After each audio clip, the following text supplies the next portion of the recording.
I had spent 3 years being in love with a woman who barely seemed to notice me. Her name was Claire Whitmore, CEO of Whitmore Hale, and she had the kind of reputation that made senior executives check their numbers twice before entering a room. She was brilliant, controlled, and so difficult to read that half the company had privately nicknamed her the Ice Queen. I never called her that. To me, Claire was the woman who remembered I hated hazelnut coffee after hearing me complain about it once. She was the woman who stayed until midnight during a product launch and ordered dinner for everyone without putting her own name on the receipt. She was also the woman who could look at me across a conference table and make me forget the sentence I had rehearsed all morning. And, as far as I knew, she had absolutely no romantic interest in me, which was why I was standing outside Bellamy House on a Friday evening with a velvet ring box in my pocket, preparing to end an engagement to a woman I had never properly met. The arrangement sounded more dramatic than it was. My parents had known the Bennett family for years. They had joked about putting their children together since we were teenagers. 6 months earlier, after enough nudging from both sides, I had agreed to a formal engagement arrangement on one condition. Nothing would be announced until the woman and I met privately and decided whether we actually wanted it. Then life got in the way. I traveled for work. She traveled more. My father had surgery. Her family had a crisis. Meetings were postponed until the entire thing became absurd. Eventually, I decided I couldn't keep pretending it would solve itself. More importantly, I couldn't marry a stranger while loving Claire. So I had requested tonight's meeting. I had one sentence prepared. "I'm sorry, but my heart belongs to someone else." The hostess smiled when I entered. "Mr. Carter?" "Yes, your party is already here." Of course she was. I followed her toward a private room at the back. "Would you like me to announce you?" "No, that's okay." She opened the door. I stepped inside, then stopped so abruptly that the hostess almost walked into me. Claire Whitmore sat at the table, not someone who resembled Claire. Claire, my CEO, my 3-year impossible crush. She wasn't wearing one of her severe black suits. She had on a dark green dress, her hair down around her shoulders. One hand rested beside a glass of water. On her left ring finger was my mother's diamond. I stared at it, then at her. For the first time in 3 years, I saw Claire Whitmore look nervous. "Evan," she said. "No." One corner of her mouth moved. "That's an interesting greeting." "Your?" "Yes." "My?" "Yes." "Claire. That is still my name." I closed the door. "You're Claire Bennett?" "Claire Bennett Whitmore." I pointed at the ring. "That is my mother's ring." "I know. You're my fiancée." "Yes." My brain stopped. Claire watched me carefully. Then her gaze dropped to my jacket pocket. Her expression changed. "What did you bring?" "Nothing. You're a terrible liar. I am having an unusually difficult evening." "What's in your pocket?" I instinctively covered the velvet box. Claire went still. "Oh." That one syllable held more emotion than I had heard from her in 3 years. I took out the box and placed it on the table. "I came here to return this." She stared at it. The confidence left her face for half a second. "You wanted to end the engagement. I didn't know it was you." "That wasn't my question." I exhaled. "Yes." Claire looked down. I had imagined this conversation dozens of times, but never once had I imagined hurting her. "I couldn't marry someone I'd never met," I said, "and there was someone else." Her fingers tightened around the stem of her water glass. "Someone else?" "Yes." "Do I know her?" I almost laughed from sheer disbelief. "Very well." Her eyes sharpened. I sat across from her. "Claire, how long have you known?" 6 months. I stared. 6 months? Keep your voice down. You're worried about my volume? I am trying to prevent the staff from hearing you discover your own fiancé. "You knew every day at work?" "Yes." "Every meeting?" "Yes." "Every time you called me Mr. Carter?" A faint flush touched her cheeks. "Yes." I leaned back. "This is insane. I tried to tell you." "When?" "March 17th. The elevator? You spent the entire ride telling me about your father's surgery." "April?" I asked whether you had dinner plans. You said we could discuss projections. I panicked. I stared at her. "You panic?" "Occasionally." "Do you have documentation?" "Evan." "Sorry." She looked at the ring box. "So what happens now?" "I need approximately 3 business days to understand my life." That got a small smile. Then she pushed the ring box back toward me. "Take it." "What?" "You brought it because you didn't want to marry a stranger." "Yes." She met my eyes. "I'm not a stranger." My heart kicked hard. "Claire." Her voice softened. "Still want to cancel?" Before I could answer, the waiter knocked. Claire straightened instantly. The Ice Queen returned. "Come in." Dinner arrived. I spent the first 10 minutes staring at my plate, and the next 10 staring at her. Finally, she put down her fork. "Say it." "What?" "Whatever is making you look at me like that. You knew you were engaged to me while I spent 3 years trying not to be obvious about being in love with you." Her fork stopped. Silence. I realized what I had said. Claire's eyes widened. "You were what?" I closed my eyes. There went the careful confession. Fantastic. Evan.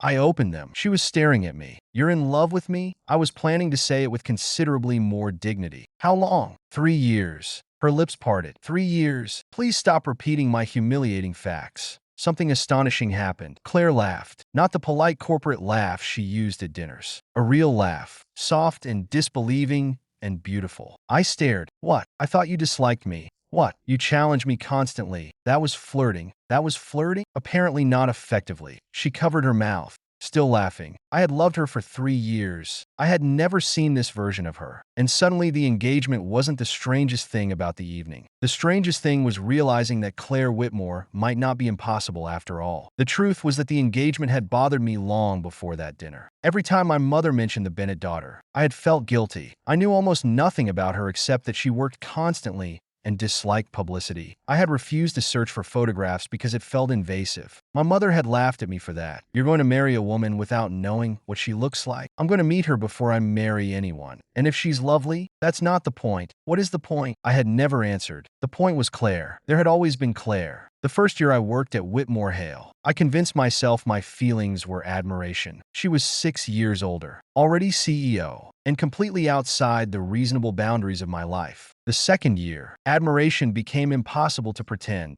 By the third, I had built a comfortable little prison out of professionalism. I knew what time she arrived. I knew she preferred tea after 4 because coffee kept her awake. I knew she tapped her index finger twice against the table when she was irritated but didn't want anyone to notice. I knew all of it and had told her none of it. So when I saw my mother's ring on Claire's hand, the absurdity was almost offensive. The universe had apparently spent 6 months laughing at me. At one point during dinner, Claire caught me staring again. What? I'm recalculating the last 6 months. That sounds exhausting. You signed my promotion. You earned it. You knew I was your fiancé. Yes. Did that affect it? Her face went cold. No. The answer was immediate enough to reassure me. Then she added, I actually delayed it 2 weeks. What? Legal asked whether there was a conflict. Legal knew. One attorney knew. She signed an NDA.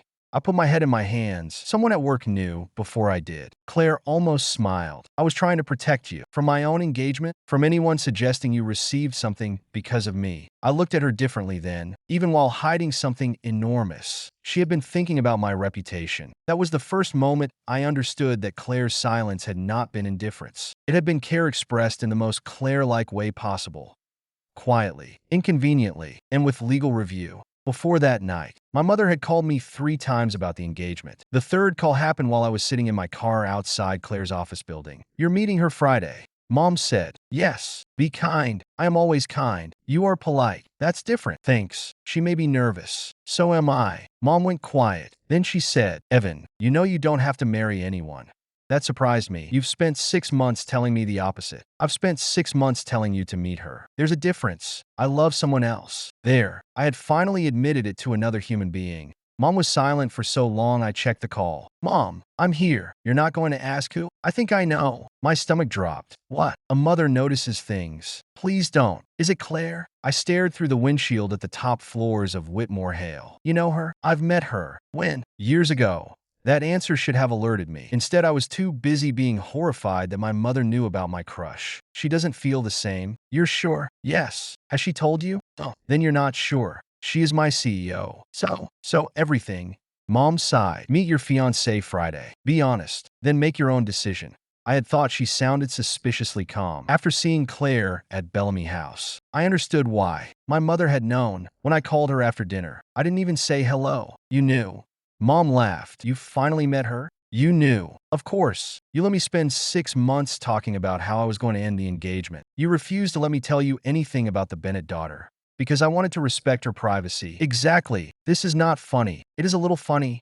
Mom, are you still ending it? I looked across the street. Claire stood beside her car, talking to her father. She glanced over at me. Our eyes met. She smiled. My entire chest warmed. No, I said. Mom's voice softened. I didn't think so. The restaurant closed at 11. Claire and I were still talking at 11:15. The manager politely reminded us twice. Neither of us moved. So, I said, you thought I hated you. You called my acquisition strategy reckless. It was reckless. You said my forecast was aggressively optimistic nonsense. It was aggressively optimistic nonsense. And somehow I was supposed to interpret that as romantic interest? I brought you coffee afterward. You bring everyone coffee, not the good coffee. She blinked. I leaned forward. I walked 6 blocks for yours. You said the machine downstairs was broken. I lied. Claire stared at me. Then she laughed again. I was becoming addicted to that sound. Your turn. I said. My turn for what? Evidence. Evidence of what? That you liked me. Her eyes immediately shifted away. Oh, no. Claire, there is no evidence. You knew we were engaged and kept it secret for 6 months. That isn't evidence. It's suspicious. She reached for her water. I waited. Eventually she sighed. The photograph. What photograph? The one your mother sent my family. Which one? You were at your sister's wedding. Blue suit. Terrible tie. I groaned. That picture? I like it. My hair looks ridiculous. It looks fine. You kept it. Silence. Claire. In my desk. I stared at her. My photograph is in your desk. You're enjoying this too much. I've spent 3 years believing you barely tolerate me. Let me have this. She folded her arms. I kept one photograph. Where? Top drawer. Framed. No. Wallet. No. Phone. Her expression betrayed her. I sat back. No, Evan. You have my picture on your phone. It is not my wallpaper. That's an extremely specific denial. She covered her face for a second. I had never imagined making Claire Whitmore flustered. It was better than any fantasy I'd had. The manager appeared again. Claire finally stood. We should leave before we're banned. Outside, the air was cool. Her driver waited at the curb. I expected the night to end there. Instead, Claire looked at me. Walk with me. Your car is right there. I know. She told her driver she would call later. Then we walked. No assistants, no conference rooms, no CEO and employee. Just us. I need to ask you something, she said. Okay.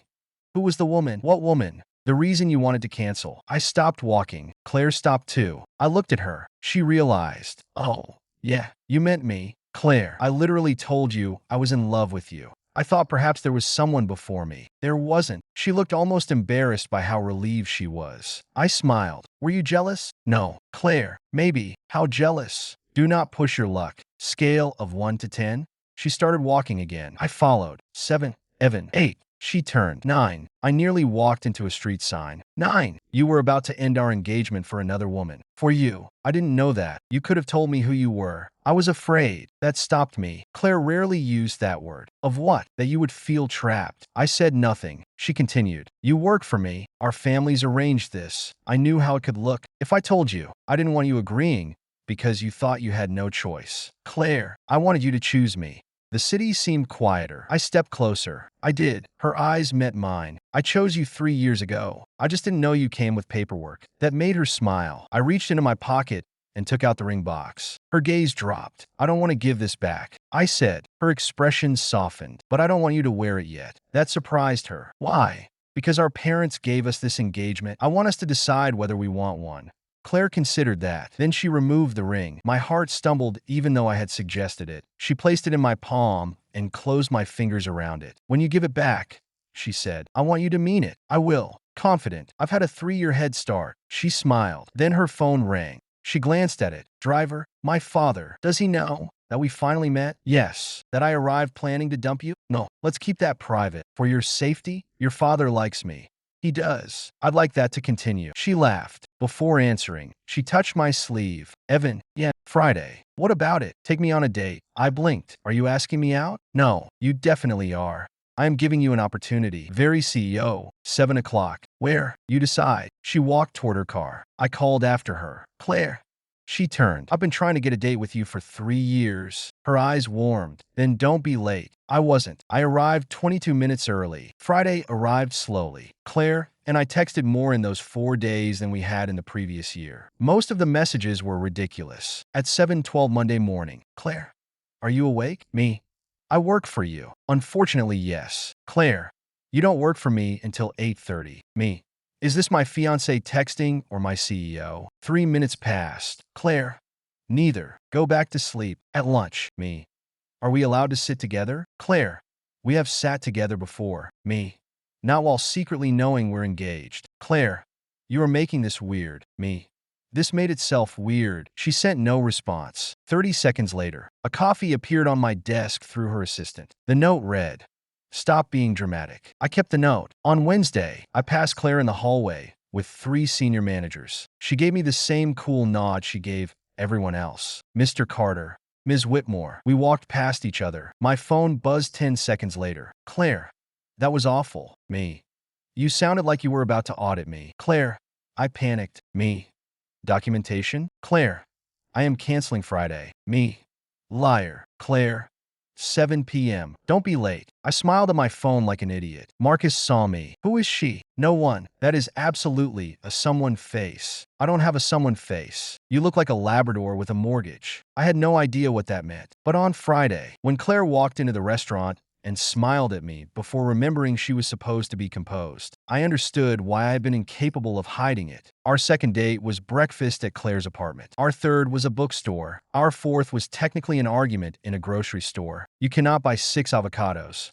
Claire said, why? They'll all ripen at once. I'll eat them. No human being needs 6 avocados in 48 hours. Don't limit me. She took 3 out of the cart. I put 2 back. She removed them. I stared. She stared back. An elderly woman beside us watched with interest. Newlyweds? She asked. Claire and I both froze. No, Claire said. Not yet. I said at the same time. Claire slowly turned toward me. The woman smiled. I knew it. She walked away. Claire whispered. Not yet. Slip of the tongue. Evan, you're technically my former current potential fiancé. That is not a category. It is now. She tried not to smile. I put 1 avocado back. Compromise. 4 is still too many. Relationships require sacrifice. You are impossible. You keep saying that because you keep proving it. At checkout, she quietly added chocolate to the cart. You said you didn't want dessert. I changed my mind. I looked at her. 4 avocados. Fine. That became us. Negotiation over ridiculous things. Who drove? Whose apartment? Whether Winston was allowed on the bed. Claire said no. Winston slept on the bed. I said nothing. One Sunday morning, I woke up with Claire curled against me and Winston stretched across my legs. Sunlight came through the blinds. For several minutes, nobody moved. Then Claire opened one eye. Don't say it. I didn't say anything. You're thinking something sentimental. I am.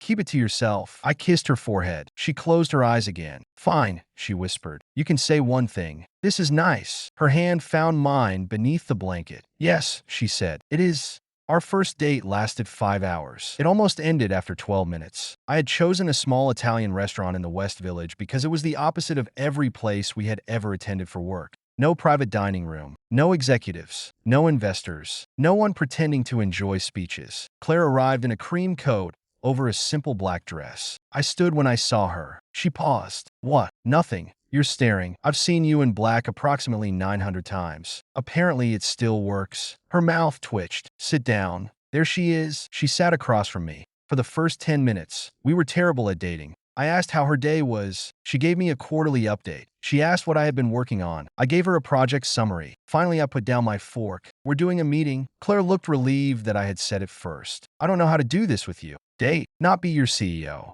Easy. Stop evaluating my answers. I wasn't. You made a face when I ordered red wine. You ordered a terrible red wine. See, she sighed. I leaned back. New rule. No work for the next 2 hours. What if there's an emergency? Is the building on fire? No. Then no work. She considered it. Fine. Second rule. You have to answer honestly about everything. That seems dangerous. It is. I smiled. Favorite movie? Claire stared at me. That's your question? Yes. I don't have one. Dishonest. She sighed. Roman holiday. I blinked. What? You asked? The Ice Queen watches Audrey Hepburn romance movies? If you call me the Ice Queen on our first date, there will not be a second. I didn't call you that. You thought it loudly. I laughed. Your turn. Favorite guilty pleasure. Cooking competitions. That's not embarrassing. The bad ones. How bad? People screaming over cupcakes. She smiled. We kept going. Favorite food. Worst vacation. Childhood fear. She hated ski lifts. I was suspicious of geese. She laughed so hard that she had to put down her glass. Geese are violent. They're birds. Exactly. No respect for authority. I'm telling everyone. You wouldn't. I absolutely would. You have a reputation to protect. So do you. She leaned closer. What reputation? Terrifying CEO. I am not terrifying. The legal department once rescheduled a meeting because you frowned at the agenda. The agenda was bad. Terrifying. Dessert arrived. Claire claimed she didn't want any, then ate half my cheesecake. You said you didn't want dessert. I changed my mind. You have your own spoon.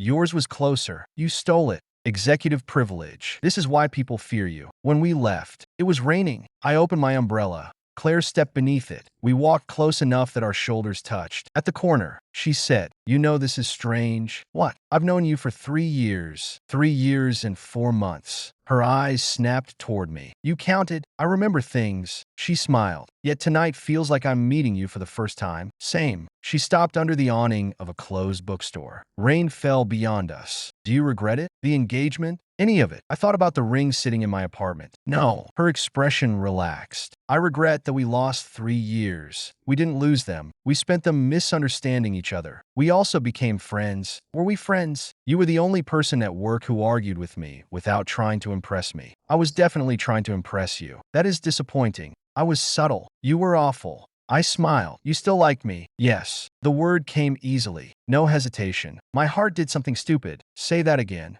"No." "Claire, you heard me. I waited 3 years. You can wait another 5 minutes." I stepped closer. Her breath caught. "Can I kiss you?" The question surprised her. "Why are you asking?" "Because I want you to choose this too." Something changed in her eyes. She reached up, caught the front of my coat, and pulled me down. Her lips touched mine, soft at first, then certain. I forgot the rain. I forgot the restaurant. I forgot every meeting where I had convinced myself she could never want me. When we separated, she stayed close. "You talk too much," she whispered. "I've been told." "By me." Frequently. She kissed me again. My umbrella slipped and nearly hit a passing pedestrian. Claire laughed against my mouth. Very smooth. "I wasn't prepared. You asked permission. I didn't expect immediate approval. Poor forecasting. Please don't performance review my kissing. I haven't decided yet." "Claire." She smiled. "Needs more data." So I kissed her a third time, for research. After our first kiss, we stood under the bookstore awning for several minutes, pretending we were waiting for the rain to ease. Neither of us cared about the rain. Claire touched her lower lip. I tried not to look pleased. "You're pleased," she said. "I've wanted to do that for 3 years. That long. 3 years and 4 months. Apparently. Don't steal my line. I learned from the best." Her car finally arrived. I opened the door for her. She got in, then looked back at me. "Evan." "Yeah." "Tomorrow." "What about tomorrow?" "Breakfast." "Is that a second date?" "No." "Claire." "Yes." I grinned. "What time?" "9." "Your place?" She hesitated. "Mine." "Meeting the dog?" "Do not make this a major event." "It is a major event." "He may not like you." "Impossible. He dislikes men in suits." "I'll wear jeans." "He dislikes optimism." "Then you two will get along." She stared at me. I realized what I had said. "Oh." That sounded worse out loud. Her mouth twitched. "Tomorrow. 9." The car pulled away. I stood in the rain, smiling. At 9:02 the next morning, Winston met me at Claire's apartment door. He stared at me. I stared back. Claire stood behind him. "Don't make sudden movements. He's a dog, not a hostage negotiator." Winston sniffed the paper bag in my hand. "Breakfast," I said. He sat. "I think we're friends." "You bribed him." "Relationship building." Claire took the bag. "You brought croissants." "And coffee." "My coffee." "Obviously." She looked at me for a moment, then leaned up and kissed my cheek. "Come in." That simple invitation did more to me than the dramatic revelation at Bellamy House. Because for the first time, I wasn't entering her office. I was entering her life. The first time Claire came to my apartment after we started dating, she inspected everything. Not obviously. Claire did nothing obviously. But I watched her eyes move from the bookshelves to the kitchen to the framed family photos. "You're evaluating me." "No." "You looked inside my refrigerator." "I wanted water." "You opened the freezer." "I was curious." "About frozen peas?" "You have 3 pizzas." "Emergency supplies." She walked into the living room. On the shelf was an old company award. She picked it up. "You kept this." "You gave it to me." "The company gave it to you." "You handed it to me." "That is usually how awards work." "You said you were proud of me." Claire went quiet. I smiled. "I remember things too." She put the award down carefully. "You make this difficult." "What?" "Pretending I wasn't obvious." "You weren't. I gave you the highest performance rating in your division. I thought I was good at my job." "You are. So not evidence." "I remembered your birthday. HR sends reminders." "I bought your gift myself." "The fountain pen?" "Yes." I went to my desk and opened the drawer. The pen was inside. Claire stared. "You still have it?" "I use it for important things." Her expression changed. I held it up. "See? We were both obvious in completely useless ways." She laughed. Then she walked over and wrapped her arms around my waist. "What?" "Nothing." "You're hugging me for nothing?" "I am allowed." "Absolutely." I held her. She rested her cheek against my chest. That was one of the things I learned about Claire. affection came to her slowly. Then all at once she trusted that I wanted her, she stopped pretending she didn't want me to. She held my hand in elevators when no one else was there. She leaned against me while reading. She texted me when she couldn't sleep. And every single time, some part of me still thought, Claire Whitmore is doing this with me. 3 years of impossible feelings don't disappear overnight. Sometimes they simply become gratitude. Monday morning taught me that kissing your CEO on Friday did not make Monday less terrifying. At 8:30, Claire entered the executive meeting wearing charcoal gray and carrying a tablet. Good morning. Everyone straightened. I tried not to remember her barefoot in my apartment on Saturday, eating takeout noodles and insulting my movie collection. Mr. Carter, she said. Mr. Carter. I looked up. Yes, Ms. Whitmore. Your forecast. I presented. She challenged 3 assumptions, rejected 1 timeline, and told me my risk model needed revision. When the meeting ended, I followed her into the hallway. Excuse me. She kept walking. Yes, you were brutal. Your model was weak. You kissed me 6 times this weekend. She stopped. 2 employees passed. Claire waited until they disappeared. 7. What? It was 7. I stared. She continued toward her office. I followed. You counted. I remember things. Inside, she closed the door. The second it clicked shut, her shoulders relaxed. You're smiling, I said. No, you are. She opened a drawer. Coffee. You have my order? She handed me a cup. I took it. You bought this before the meeting? Yes. So you plan to destroy my forecast and then comfort me? I plan to improve your forecast and prevent you from becoming dramatic. Holmesi. Drink your coffee. I did. Then I noticed something in her open drawer. A photograph. Blue suit. Terrible tie. My sister's wedding. I reached for it. Claire slammed the drawer. Did I just see? No. Claire, you saw nothing. My picture is literally in your desk. You already knew that. Knowing and witnessing are different experiences. She pointed toward the door. Go revise your model. I grinned. Yes, boss. Evan. See, I made it halfway out. Dinner tonight? She asked. I turned. Your place or mine? She hesitated. Me.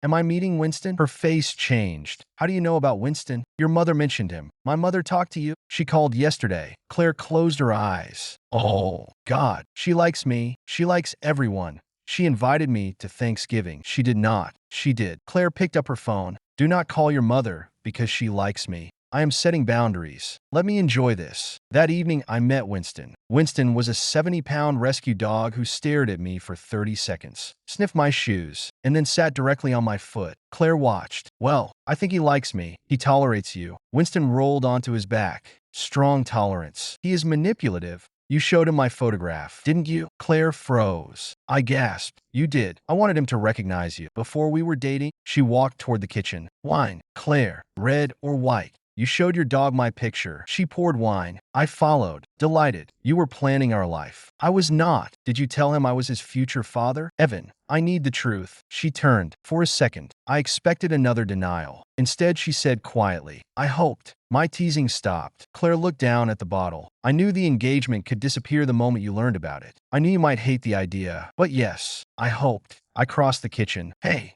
She looked up. I didn't hate it. You arrived with the ring in your pocket. I hated marrying a stranger. And now I spend meetings trying not to stare at my fiancée. Her mouth softened. Not your fiancé. Technically, no ring. Temporary administrative issue. She laughed. I took her hand. I mean it. Claire, I'm not going anywhere because the arrangement became real. I'm here because I want you. Her eyes searched mine. Even when I'm difficult, especially then.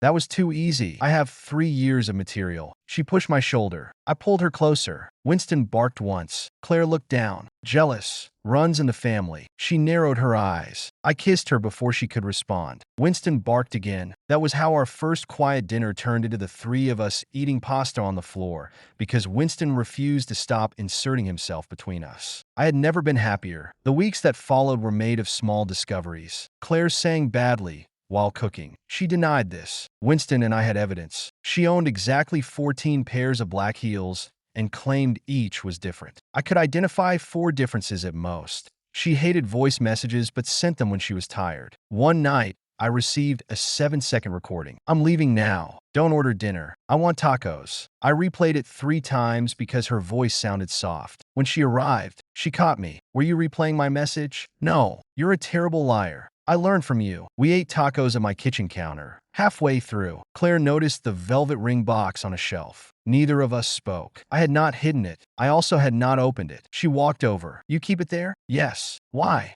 So I remember. Remember what? That I almost made the dumbest decision of my life. She looked at me. Evan, what? You weren't dumb. I was about to dump you. You didn't know. I should have investigated. You deliberately refused to investigate because you thought respecting a stranger's privacy was more important. When you say it like that, I sound noble. You were annoying. Better. She picked up the box, but didn't open it. When you give this to me again, she said, I don't want a big audience. Noted. No stadium. I had booked one. No flash mob. Canceling the dancers. I'm serious. So am I. She laughed and put the box back. Then she leaned against me. No audience. No audience. Just us. Just us. I stored that promise away. Months later, I would keep it. There was one person who took our relationship badly. Not an ex. Not a rival. Claire's assistant, Naomi. She stared at me the morning after the announcement. So, it was you. I looked up from my coffee. What was me? The mysterious person. What mysterious person? Naomi folded her arms. For 3 years, Claire has had one recurring calendar block every Friday at 6:30. I blinked. What does it say? Do not schedule. That could be anything. She spent those Friday evenings working from the conference room, overlooking your floor. I stared. Naomi smiled. She thought nobody noticed. Why are you telling me this? Because she is terrifying, and I would like someone to remind her to eat. Done. And sleep. Harder, but done. And take vacations. Now you're asking for miracles? Naomi handed me a folder. Good luck. That evening I confronted Claire. Friday at 6:30. She stopped typing. What? Conference room, overlooking my floor. Her eyes narrowed. Naomi, don't fire her. I am considering it. You watched me. I worked. While watching me, you often stayed late. So did you. I was CEO. You were a stalker. I was not. Did you know what time I left? Silence. Claire, usually 7:15. I laughed so hard I had to sit down. She looked offended. This is humiliating. This is adorable. Do not call me adorable. You secretly watched your crush from a conference room every Friday. I was waiting for traffic to improve. Traffic improved at exactly 7:15. Frequently, I walked around her desk. She tried to stay stern. Failed. I kissed her forehead. I wish I'd known. Why? I would have stayed until 7:30. She laughed despite herself. Idiot. You're idiot. Her eyes softened. Yes, she said quietly. Me?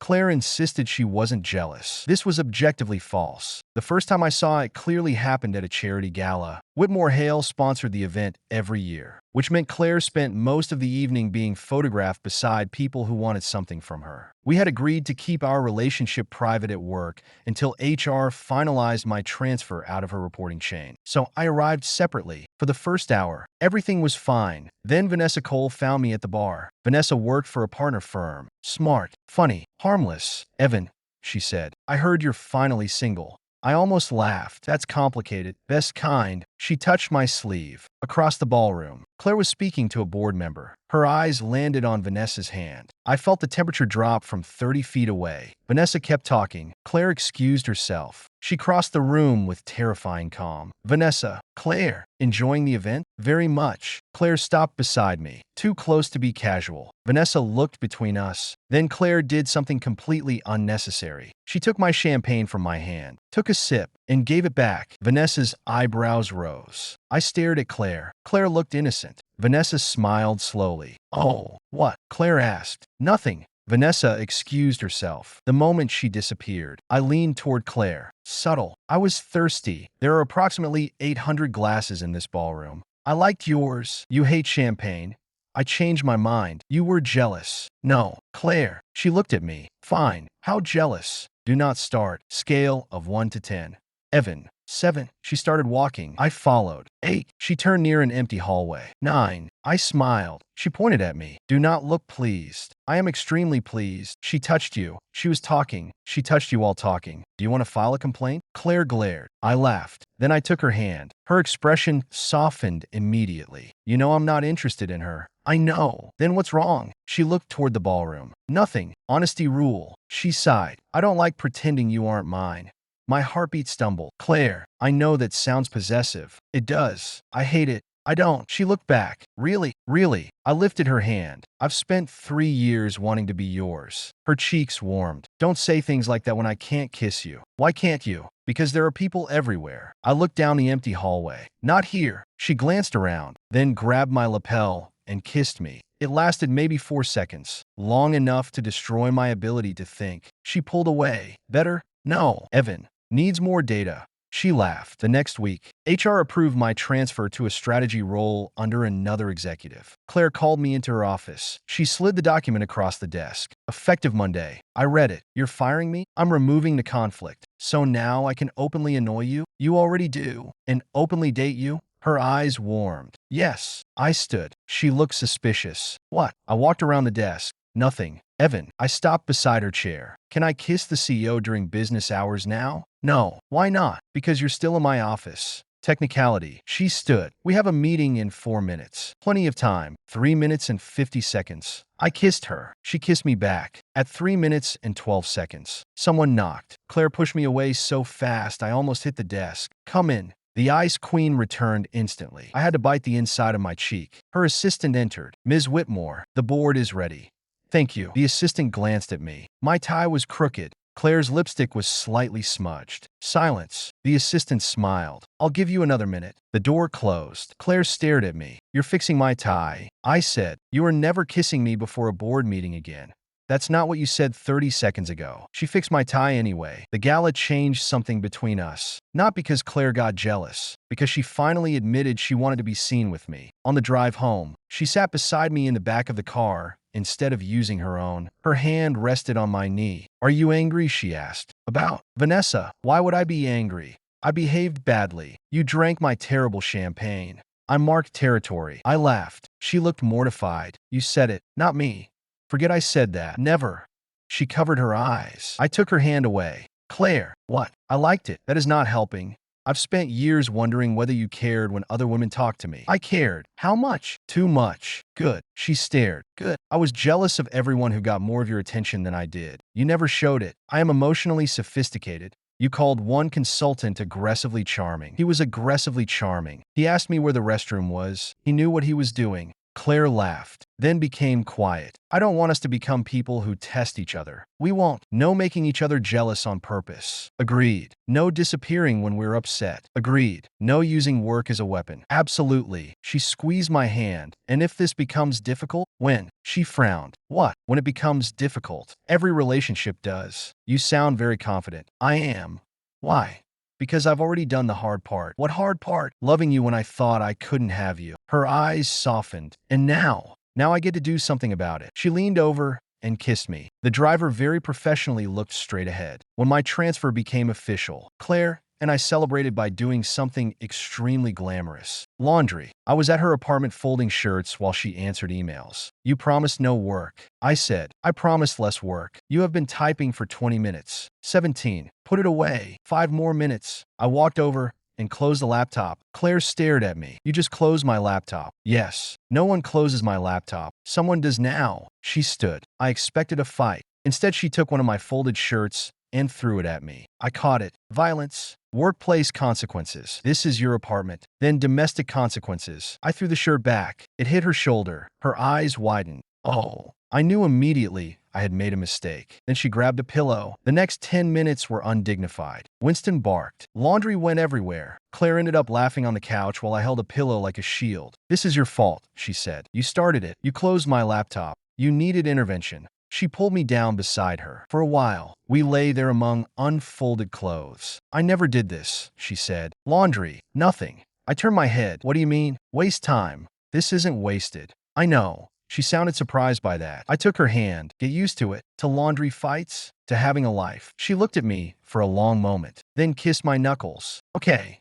It was such a small word, but with Claire, small words often meant the most. Keeping our relationship secret became impossible. Not because of gossip, because Claire was terrible at acting indifferent once she knew she didn't have to. She brought me lunch when I skipped it. She texted during long meetings. Eat something. Stop tapping your pen. That tie is awful. I replied. You bought this tie. 3 dots appeared. I made a mistake. At work, people noticed. Then came the incident with the paper cut. I opened a package badly and sliced my thumb. It was tiny. Claire happened to walk past. She saw blood. What happened? Violence stationary. Let me see. It's fine.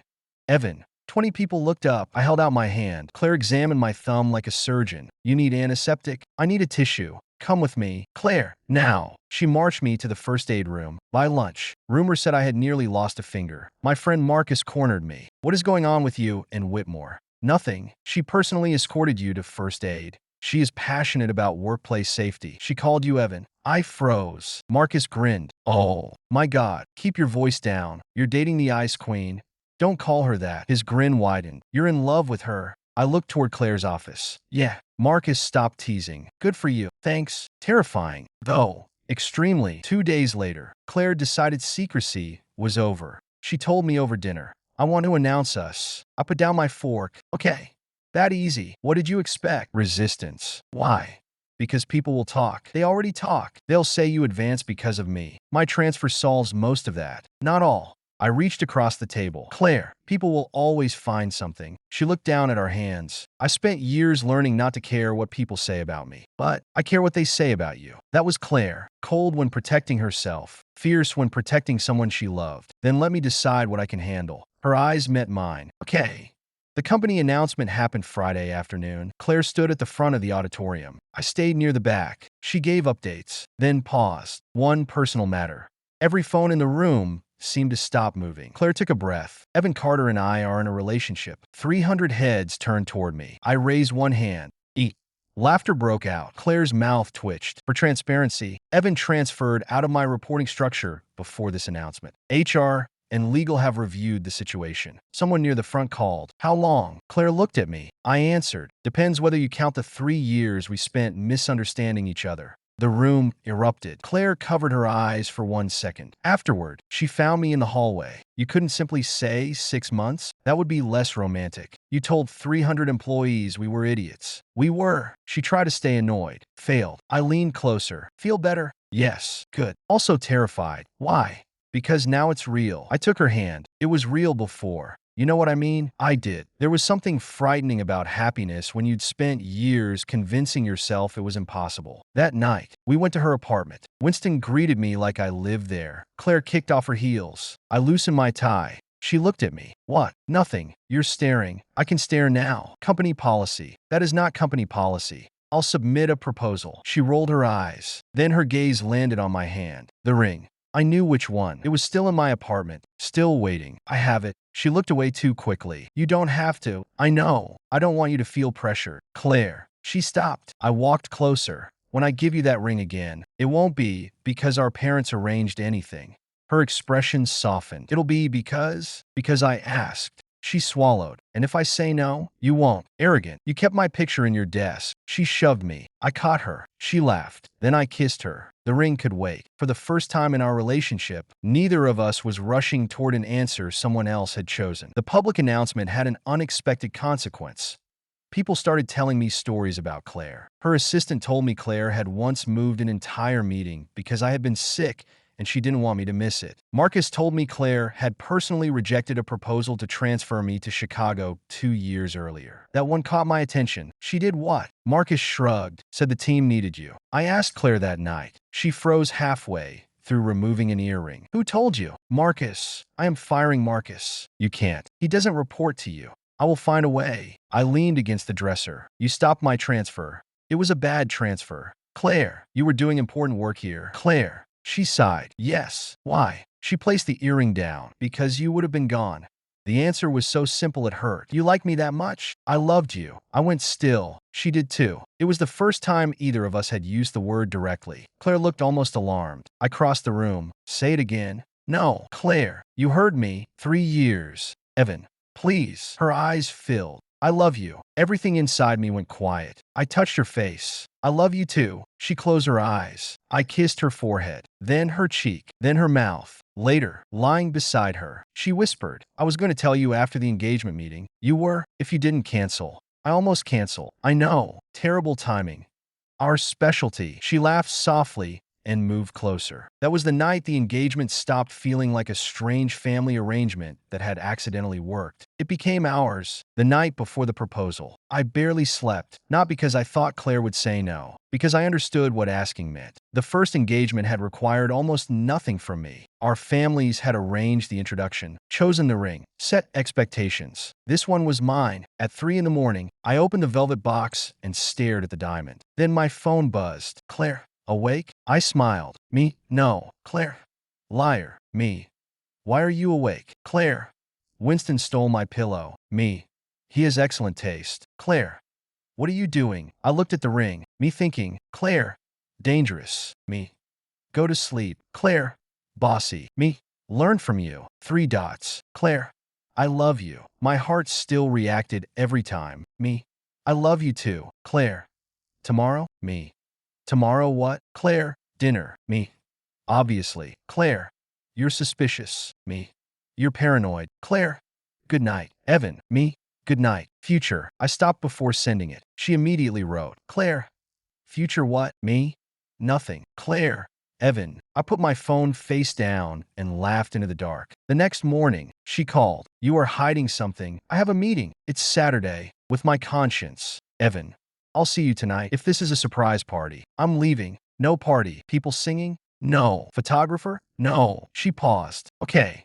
You sound disappointed. I am relieved. I smiled. She had no idea that the promise she made months ago, just us, was exactly what I had planned. The first real conflict between Claire and me had nothing to do with jealousy, family, or work politics. It was about silence. Claire was excellent at taking care of everyone. She was terrible at letting anyone take care of her. During the busiest quarter of the year, she began disappearing into work. Dinner canceled, then another. A weekend moved. Calls answered with, I'll call you back. She always did. Eventually, I told myself I understood. Then one Thursday, she missed dinner with my father after promising she would be there. Dad didn't care. I did. Claire came home after midnight and found me sitting at her kitchen island. She stopped. You're still here. Yeah, I texted. At 11:43. I was working. I know. She put down her bag. Evan, please don't start. That hurt. I stood. I'm not trying to start anything. Then what is this? This is me asking whether we're building a life or whether I only get whatever time your calendar doesn't want.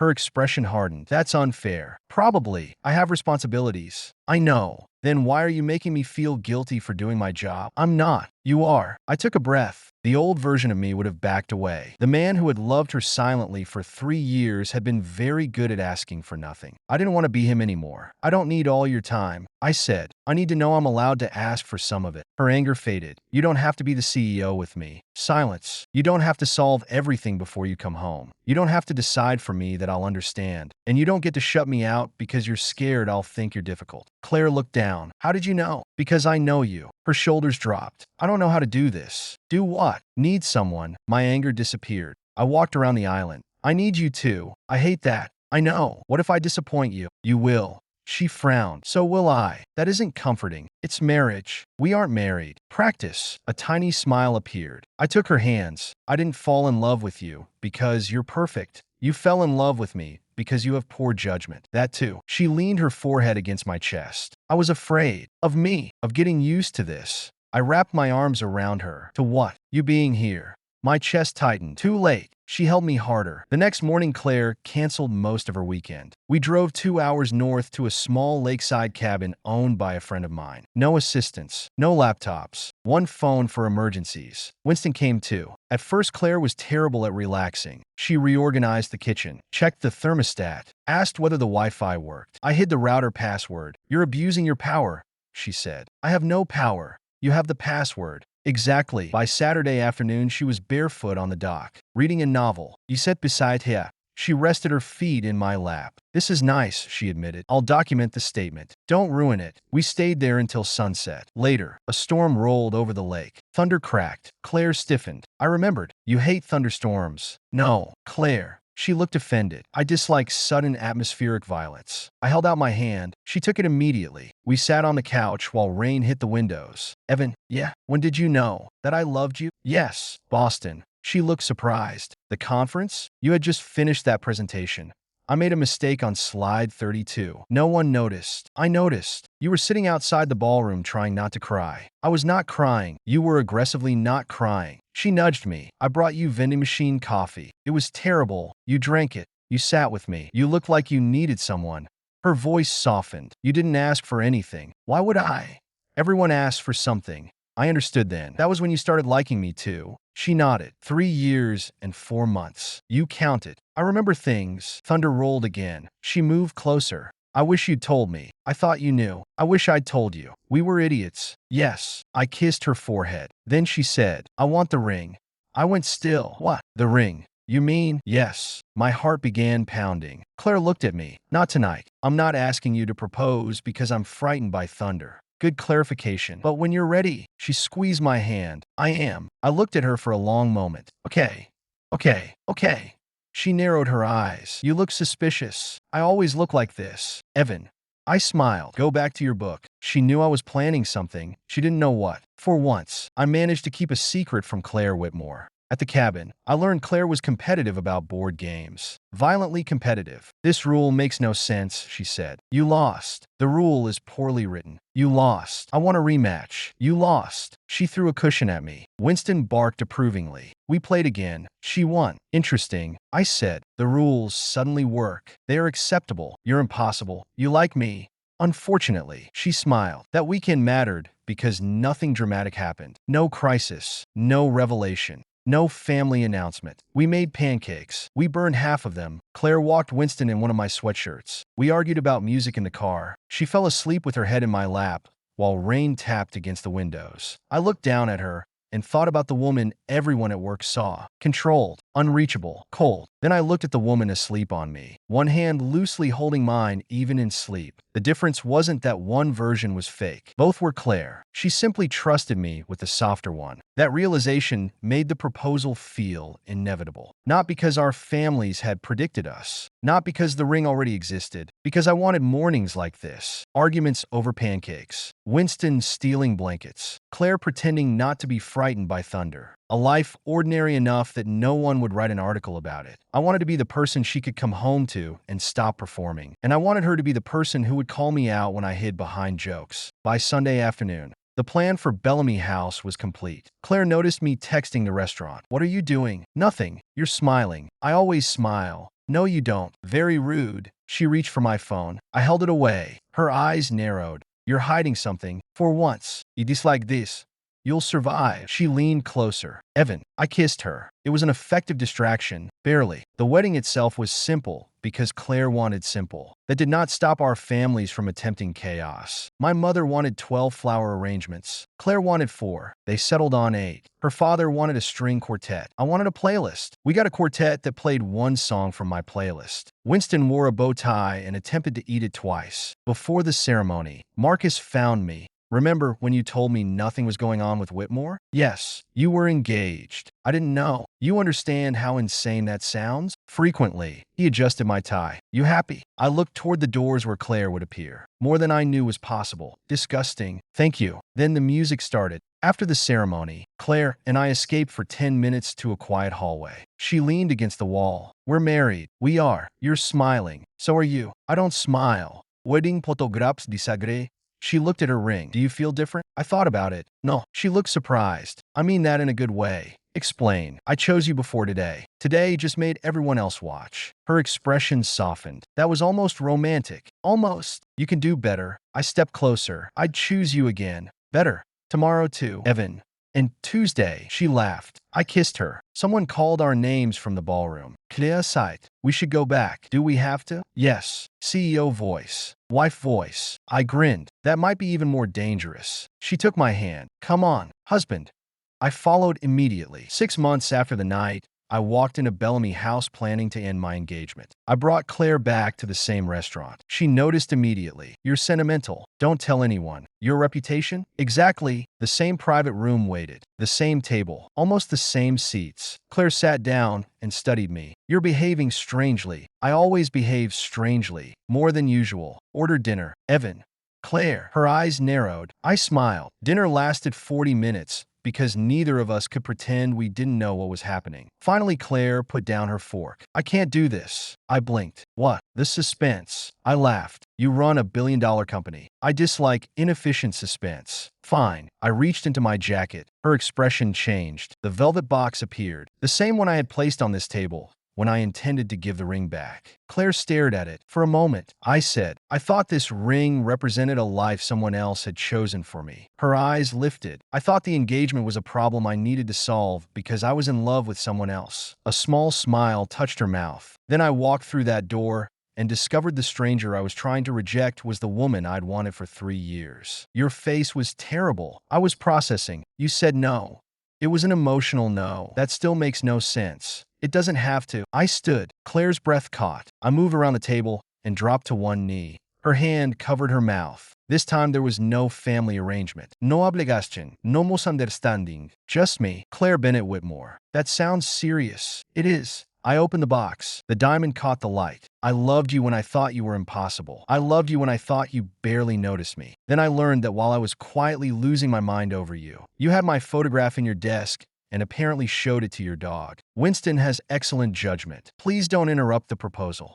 Sorry. I smiled. I love the woman who terrifies executives and steals my fries. I love the woman who hates thunderstorms but insists she merely dislikes atmospheric violence. I love the woman who remembers everything except how obvious I was for 3 years. You were not obvious. Still debating that. Evan. Right. I took her hand. This time nobody arranged anything. Nobody chose for us. This is me choosing you. Her eyes filled. And I'm going to keep choosing you when you're impossible. When I'm annoying. When work is terrible. When Winston steals my side of the bed. And when we're 80 and still arguing about whether geese are dangerous. They aren't. Claire. Sorry. I laughed. Will you marry me? She didn't make me wait. Yes. One word. Immediate. Certain. I slid the ring onto her finger. She looked at it, then at me. You made me wait 6 months. You made me wait 3 years. Fair. I stood. She caught my tie and pulled me down. I laughed against her lips. Very CEO. Stop talking. Yes, ma'am. She kissed me. When we finally separated, she touched the ring. You know what I thought the first night? What? When you put the box on the table?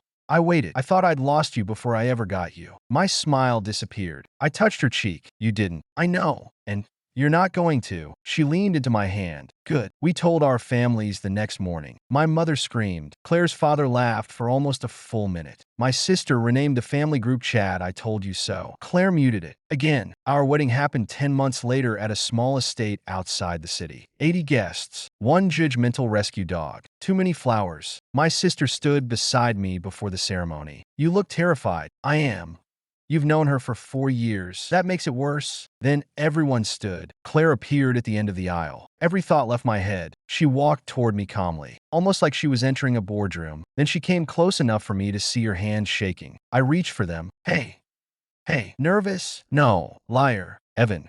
I smiled. There she is. Her eyes filled. The ceremony blurred. I remember the vows. Mostly, I remember sliding a wedding band beside the engagement ring I had once planned to return, and I remember the officiant saying, "You may kiss." Claire whispered. Finally, I laughed, then kissed my wife. At the reception, my mother found us. If you two had simply listened to us from the beginning. No, Claire and I said together. Mom laughed and walked away. Claire looked at me. We are never admitting they were right. Absolutely not. Later, after everyone went inside for dessert, Claire and I stood alone on the terrace. She rested her head against my shoulder. Do you ever think about that first night? All the time. You looked horrified. I was processing. You keep saying that. It's true. What would you have done if I had let you cancel? I looked at her. You wouldn't have. That confident. You kept my photograph in your desk. She elbowed me. I laughed. Then my expression softened. If you had let me walk away, I think I would have regretted it for the rest of my life. Claire looked down at our hands. I almost did. What? When I saw the ring box. I almost told you okay.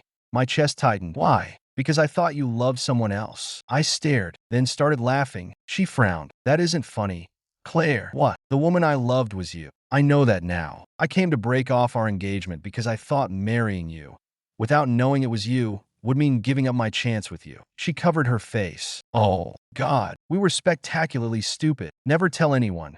Never. She lowered her hands. I kissed her temple. 3 years. That was how long I had loved Claire from a distance. 6 months. That was how long she had known she was secretly engaged to me. One dinner. That was all it took to turn everything upside down. Sometimes I still thought about the sentence I had rehearsed before walking into that restaurant. I'm sorry, but my heart belongs to someone else. Technically, it had been true. I just hadn't known the stranger I intended to reject, and the woman who already owned my heart were the same person. Claire squeezed my hand. What are you thinking about? You. Good thoughts? Mostly. She narrowed her eyes. I grinned. She leaned closer. Evan. Yeah, still want to cancel? I looked at the ring on her hand, then at my wife. Not a chance. She smiled. And this time, the Ice Queen didn't look cold at all. Marriage did not turn Claire into a different person. Thank God. On Monday, after our honeymoon, she returned to the office and rejected a proposal in under 6 minutes. At home that evening, she wore my sweatshirt and ate cereal for dinner. That was our life. Publicly, she was still Claire Whitmore. Privately, she was the woman who left notes in my luggage. Don't forget your charger. Call me when you land. I love you. The last one always looked as if she had written it quickly, before she could reconsider. A year after our wedding, we returned to Bellamy House for our anniversary. The manager remembered us. Same room. Claire looked at me. Absolutely. We sat at the same table. She wore the ring. I touched her hand. You know, technically this restaurant is responsible for our marriage. No. Our mothers are responsible. We agreed never to admit that. Right. She smiled. The waiter brought dessert. Cheesecake. Claire immediately took my fork. You have your own. Yours is closer. Some things never change. Would you want them to? I looked at her. No. She took a bite, then pushed the plate toward me. Evan. Yeah. If you could go back to that first night, would you do anything differently? I thought about it. I'd probably say hello before no. She laughed. Anything else? I'd tell you sooner. That you loved me? Yes. She reached across the table. I'd tell you too. I took her hand. For years, we had both believed love had to arrive at the perfect moment. It didn't. Ours arrived through bad timing, family meddling, professional boundaries, missed signals, a ring I nearly returned, and a private dinner neither of us would ever forget. It was messy. It was ridiculous. It was ours. And every time Claire looked at me with that small private smile no one else at the office ever got to see, I thought the same thing. Thank God I walked through that door before I made the biggest mistake of my life. A year after the wedding, Claire and I had dinner at Bellamy House again. Same room, same table. This time there was no ring box in my pocket because the ring was already on her hand. The manager remembered us and smiled. Anniversary, something like that. I said. Claire waited until he left. Something like that. It is the anniversary of the night I almost made a catastrophic decision. You mean the night you said no before saying hello? I was emotionally overwhelmed. You were rude. I recovered. Eventually, dessert arrived. Cheesecake. Claire reached for my fork. I pulled it away. You have your own. Yours is closer. Marriage has changed nothing. Were you expecting it to? No. She smiled. I gave her the fork. For a few minutes we sat quietly. Then Claire touched the ring. Do you ever wonder what would have happened if our parents hadn't arranged the engagement? All the time. And I would have eventually asked you out. She raised an eyebrow. Eventually, within another 3 to 5 years. Coward. You weren't exactly helping. I invited you to dinner. You called it projections. I panicked. Documentation. She laughed. I reached across the table. The arrangement didn't make me love you. I know. It just forced two stubborn people into the same room long enough to tell the truth. Her fingers closed around mine. I can live with that. Good. Evan. Yeah. If you had walked in that night and I hadn't been there, if it really had been a stranger, would you have canceled? Yes. No hesitation? None. She studied me. Because of me. Always because of you. Her eyes softened in the same way they had the first night. Except there was no fear now. No uncertainty. She knew. I knew. That was the greatest difference marriage had made.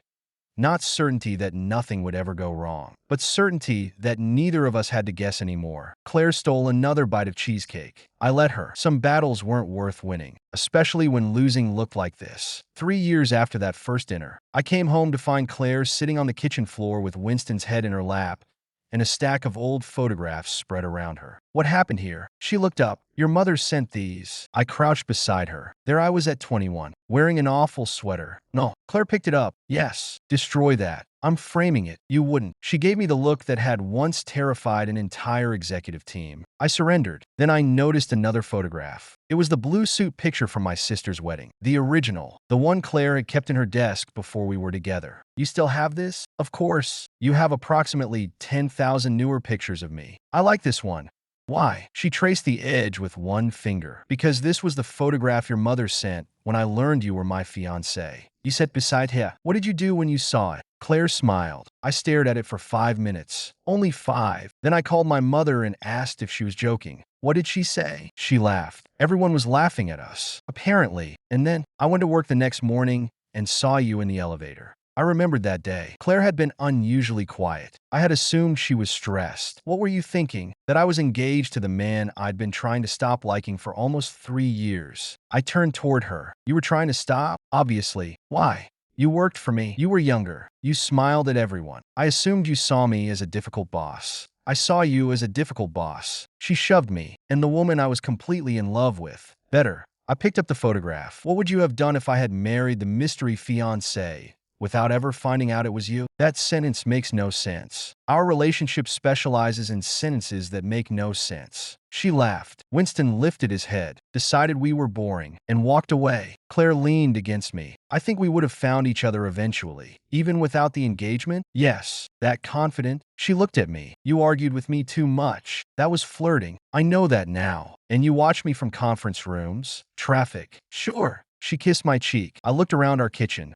Her shoes by the door, my jacket over a chair, Winston's toys everywhere, the ordinary evidence of a life I had once believed I could never have. I had gone to Bellamy House planning to end a future chosen by other people. Instead, I had found the woman I would choose for myself. Again and again. If that wasn't irony, I didn't know what was. Claire reached for another embarrassing photograph. I caught her wrist. Absolutely not. She smiled. Who said you could stop me? There was the Ice Queen. Still impossible. Still mine. And I was still hopelessly, happily hers.